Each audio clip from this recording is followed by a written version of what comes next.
Move! The word, sharp and imperious, sliced through the tranquil atmosphere of the first-class cabin. Victoria Sterling's voice was a siren in the quiet, her finger an aggressive spear aimed at the black woman seated by the window. "My daughter wants that seat. You're in her way." A sudden, profound silence fell. Business travelers glanced up from their laptops.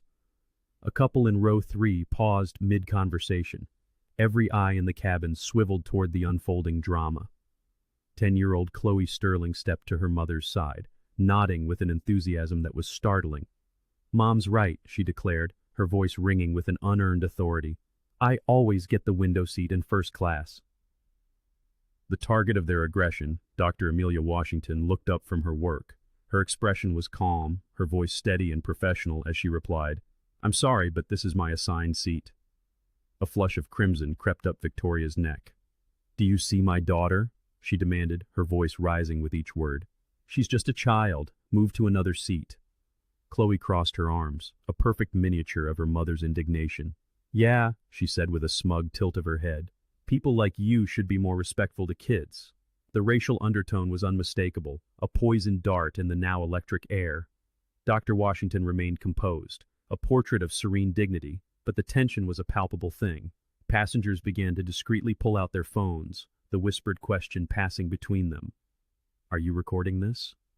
The peaceful flight had become a powder keg. Just then, flight attendant Rachel Martinez appeared, her quick steps up the aisle radiating a nervous energy. She'd handled difficult passengers before, but a cold knot in her stomach told her this was different. But here is what no one on that plane knew. Dr. Washington wasn't just any passenger on her way to a meeting in Chicago. She was a woman with the quiet power to alter lives in an instant. And Victoria Sterling was about to discover exactly who she was screaming at. To understand the explosive confrontation that followed, you must first understand the players. The woman in seat 2A, Dr. Amelia Washington, was 45 years old, and everything about her spoke of quiet power. Her business suit was impeccably tailored, her hair styled in a sleek bun. She carried herself with the calm confidence of someone who had overcome impossible odds and won. Dr. Washington was entirely self-made. From nothing, she had built Washington Enterprises, a multi-million-dollar corporation, from the ground up. With a net worth exceeding $500 million and a portfolio of luxury hotels across the country, she was one of the most successful businesswomen in America. She always chose a window seat, finding the natural light and distance from the aisle crucial for the work she did during every minute of travel. This particular flight was for the biggest deal of her career, a $50 million acquisition. Her laptop was open to the financial projections that would seal it. The greatest challenge of her day, she had assumed, would be in the boardroom. Then there was Victoria Sterling, the 42-year-old woman making the scene. Victoria moved through the world with the absolute certainty that it existed to serve her. Dressed in designer clothes that cost more than a monthly salary, she ran a marketing firm that was, on the surface, a picture of success. But beneath the expensive furniture and prestigious client list, Sterling Marketing was hemorrhaging money. Victoria's primary business strategy was intimidation. She threw her wealth, her connections, and her race around like weapons, wearing people down until they gave in. She genuinely believed her position as a wealthy white woman gave her automatic superiority over someone like Dr. Washington.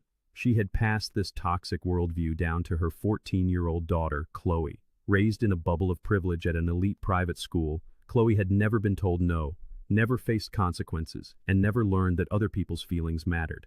Her life was a performance for social media, a curated stream of superiority. At 14, she had already internalized her mother's prejudices, expressing them as naturally as breathing. Caught in the middle was Rachel Martinez. A 5-year veteran of Summit Airlines, Rachel prided herself on good customer service. But the industry had taught her a dangerous lesson. Keeping wealthy, demanding passengers happy was often prioritized over doing what was right. Terrified of losing her job, she had learned to de-escalate and accommodate, even when her conscience screamed otherwise. The stage was set. Victoria, armed with her privilege, Chloe, her entitled protege, Rachel, paralyzed by protocol, and Dr. Washington, a woman whose true power they could not begin to imagine. The confrontation escalated. "My daughter always gets the window seat," Victoria repeated, her voice dripping with condescension. "It's a tradition. But I want to take pictures for my followers, Chloe whined, stamping her foot. They expect it. Victoria leaned into Dr. Washington's personal space. Don't you think a child's happiness is more important than your stubbornness? Dr. Washington's response was a blade of ice. I am not moving from my purchased seat. That's when Victoria's mask of civility crumbled completely, revealing the ugliness beneath. This is exactly what's wrong with your people, she snarled, loud enough for the entire cabin to hear. No consideration, no respect. The phrase, your people, hung in the air. This was no longer about a seat. Chloe, seeing her cue, raised her phone. I'm posting this entitled woman on my story, she announced, angling the camera at Dr. Washington. My followers need to see how some people act. Victoria turned to the other passengers, playing the victim. Can you believe this? A child asks nicely, and this woman refuses to show a shred of kindness. But the cabin was not on her side. Phones were out, recording. Disgusted glances were exchanged. Dr. Washington finally looked away from her laptop, her gaze meeting Victoria's. Her voice was quiet, yet it carried through the silent cabin with absolute authority. Your daughter, she said calmly, is about to learn that you cannot always have everything you want. It's called growing up, a lesson perhaps, that is long overdue. The words, spoken with a quiet calm, struck Victoria Sterling like a physical blow. A flush of heat crept up her neck. How dare this woman, this black woman, suggest her precious daughter needed to learn anything? How dare she imply the Sterling family's parenting was somehow flawed? Don't you dare tell me how to raise my daughter, Victoria shrieked, her face a blotchy crimson mask of rage. You people have no business telling us anything. You have no right to lecture me. There it was again. You people. For the second time, the racist barb hung in the air of the crowded cabin. All around them, phones were angled discreetly, recording. But Victoria, consumed by the singular goal of getting her way, was blind to the trap she was building for herself, brick by ugly brick. The tension had become so thick it was almost suffocating. A flight attendant, Rachel Martinez, finally felt compelled to intervene. She approached the scene with a fragile smile, her nervousness radiating from her like heat. Is everything okay here? She asked, though it was obvious to everyone that nothing was okay. Victoria seized upon Rachel's arrival as a sign of imminent victory. She turned to the flight attendant, her expression expectant, absolutely certain that authority would validate her position. This woman is refusing to give a child the window seat, Victoria announced, her voice ringing with drama as she gestured toward Dr. Washington as if reporting a crime. My daughter specifically requested it. This passenger is being completely unreasonable. This was Rachel's moment of truth.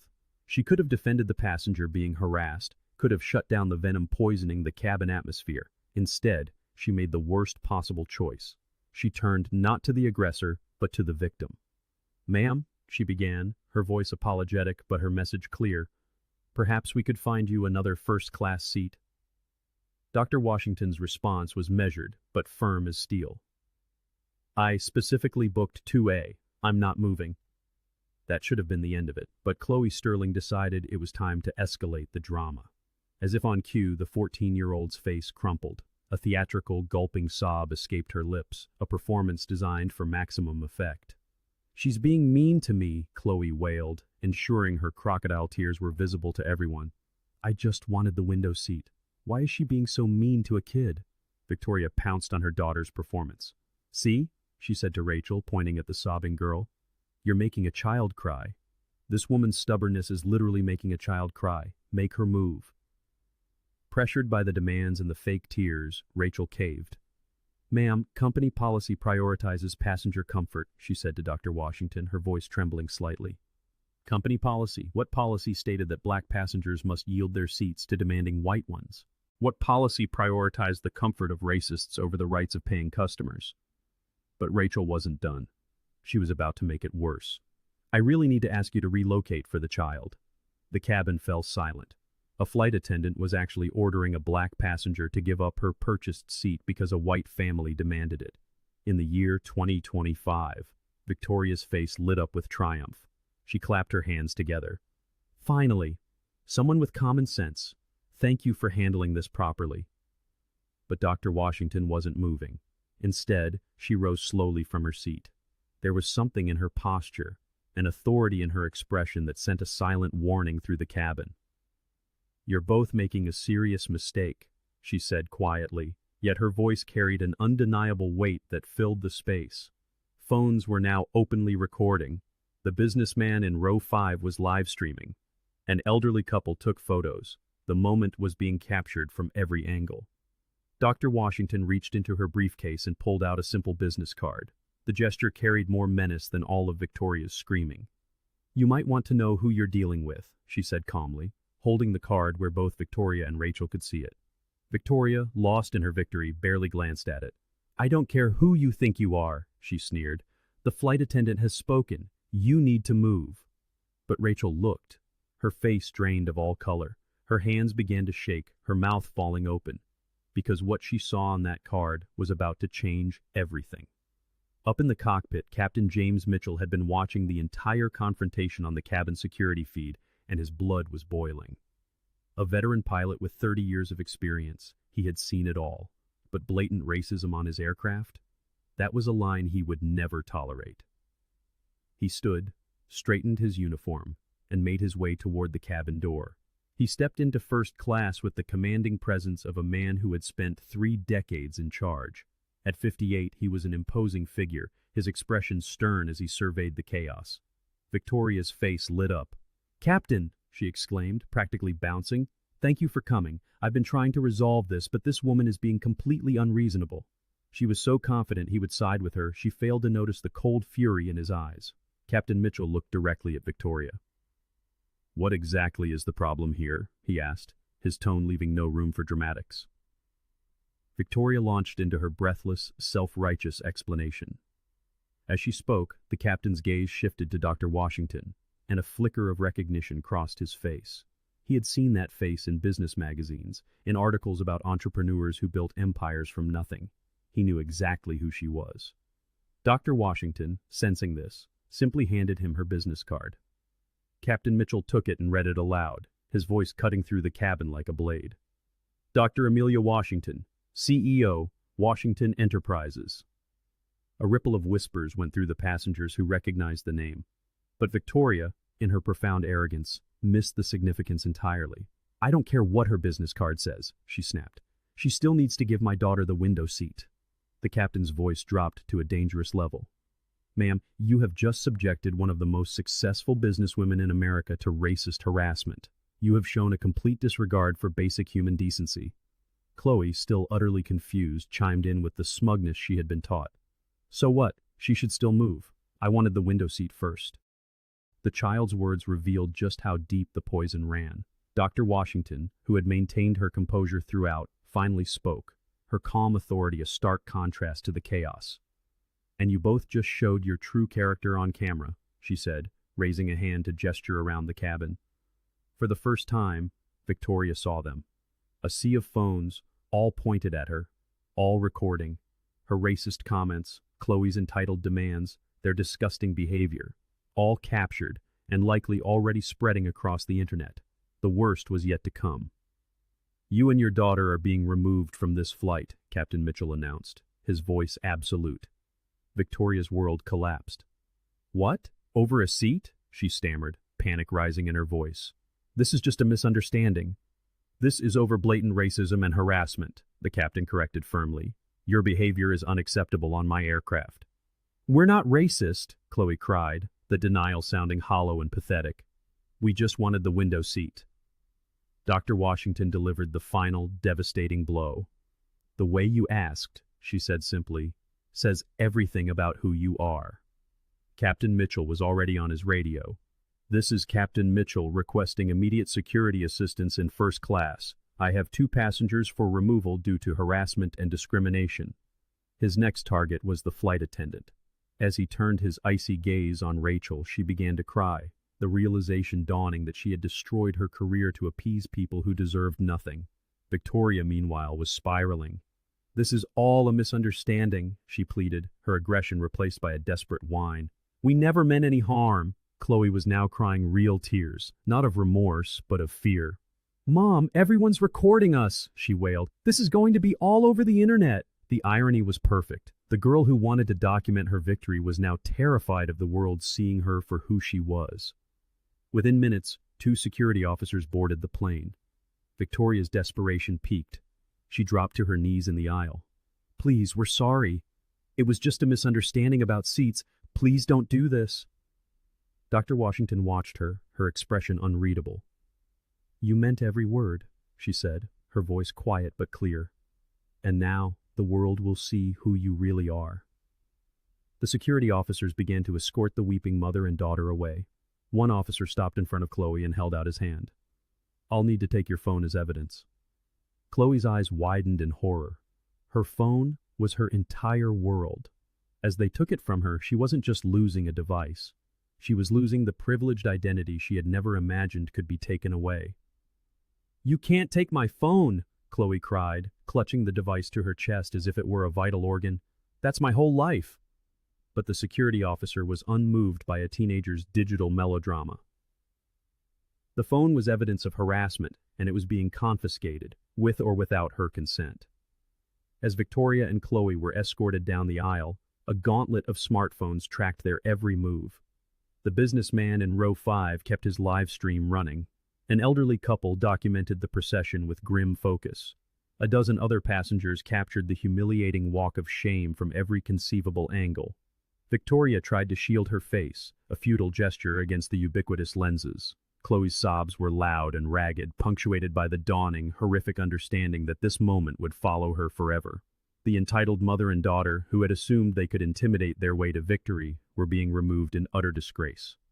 As they reached the aircraft door, Captain Mitchell appeared. He addressed Dr. Washington, his voice carrying clearly through the silent cabin, a personal message intended for all to hear. Dr. Washington, he began, his tone laced with genuine respect and remorse. On behalf of this airline and every decent person on this aircraft, I sincerely apologize for what you were subjected to today. Your dignity throughout this ordeal has been remarkable, and I want you to know that this behavior does not represent our values. Dr. Washington inclined her head, accepting the apology with the same quiet composure she had maintained all along. She had not only won the battle but had done so by holding fast to her grace, allowing her attackers to reveal their own character to the world. But the story was not over. In fact, for Victoria and Chloe Sterling, the most devastating consequences were just beginning. Even before the aircraft door hissed shut behind them, the digital storm had broken. The businessman immediately posted his live stream with a blunt caption. Racist mother and daughter removed from flight for harassing successful black businesswoman. Within minutes, the views climbed into the hundreds, then thousands. The elderly couple uploaded their photos to Facebook, accompanied by a detailed account. Soon, clips and posts flooded Instagram, TikTok, and Twitter. Within the hour, the hashtag #WindowSeatRacism was trending. Chloe's own social media accounts, the very platform she had planned to use to shame Dr. Washington, were now inundated. A torrent of comments flooded her carefully curated feed of a privileged life. This you being racist on a plane? One comment read. Imagine being this entitled at 14, said another. Your parents raised a racist, and it shows. The comments were a relentless tide. Thousands of strangers who had seen the videos tracked her down and were now holding her accountable. The viral explosion quickly leaped beyond social media. News outlets began to circle. Local stations in Atlanta and Chicago ran segments on the incident. Soon, national news programs were covering the story, using it to discuss the broader implications of racism in air travel. Victoria Sterling's name was everywhere, tagged in every post, a new face for privileged, white entitlement. The woman who thought she could harass a black passenger with impunity was now infamous. The story spread faster than she could have ever imagined, a complete, total, and devastating viral event. Victoria Sterling had received exactly what she deserved, worldwide recognition for her true character. But she was about to discover that public shame was only the beginning. The consequences that were coming would dismantle her business, her reputation, and her entire way of life. The next morning arrived not with the dawn, but with the crushing weight of a sledgehammer. Victoria had barely slept, held captive by the screen as she watched her own hateful behavior spread across the internet like a plague. She dragged herself into the offices of Sterling Marketing, looking as though she had aged a decade overnight. Her secretary, Jennifer, glanced up, her expression nervous. Ms. Sterling, there's someone here to see you, about the Washington Enterprises contract. Victoria froze. Washington Enterprises. They were the white whale, the $50 million contract that was supposed to save her failing business. That's our biggest potential client, she said, her mind struggling to catch up. I wasn't expecting anyone today. Summoning a shred of professional confidence, she walked toward the conference room. This meeting had to be perfect. Her company's future depended on it. She pushed open the door, and her world collapsed. Sitting calmly at the head of the table was Dr. Amelia Washington, the same woman Victoria had screamed at, the woman she had subjected to a torrent of racist abuse, was now sitting in her conference room, holding the desperate proposal that was Sterling Marketing's last hope. Victoria's face drained of all color. No, this can't be. Surprise, Victoria, Dr. Washington said, her voice even and calm. I'm the CEO you've been so desperately trying to impress. Victoria sank into a chair, the air leaving her lungs. You're the Dr. Washington? The irony was a physical blow. For weeks she had been chasing this meeting, and when she had finally met the CEO face to face, she had treated her with inhuman contempt. The same Dr. Washington you and your daughter showed such profound disrespect to yesterday, she confirmed. Victoria began to hyperventilate. I had no idea. This is impossible. Sterling Marketing, Dr. Washington announced with quiet authority, is hereby and permanently blacklisted from any and all business with Washington Enterprises. Please, Victoria begged, tears of desperation streaming down her face. My company will die without this contract. Your company died the moment you showed the world who you really are, Dr. Washington replied, rising from her chair. Yesterday, you revealed your character, and that character is incompatible with any professional relationship. She paused at the door for her final words. You cannot apologize your way out of this, Victoria. You chose racism. Now, you will live with the consequences. The fallout was swift and brutal. Horrified by the viral videos, other clients began canceling their contracts within hours. By the end of the day, Victoria had lost 3 major accounts. Within a month, Sterling Marketing was forced to close its doors for good. Chloe was expelled from her prestigious private school. The family had to sell their house and move into a small apartment. Victoria found it impossible to find work. Every potential employer Googled her name and was met with the inescapable footage of her disgrace. Years later, Chloe would learn from the experience, eventually becoming an advocate for anti-racism education. Dr. Washington, for her part, used the incident to inspire new airline policies that better protected passengers from discrimination. Racism has consequences, Dr. Washington said in a televised interview. When people show you who they are, believe them. Victoria Sterling filed for bankruptcy. The empire she had built on a foundation of arrogance crumbled to dust. And somewhere, high above the clouds, Dr. Washington sat peacefully in another flight, in another window seat, a portrait of dignity, having watched justice unfold all on its own. Sometimes the most powerful response is to simply hold your ground and let the hateful destroy themselves with their own hate.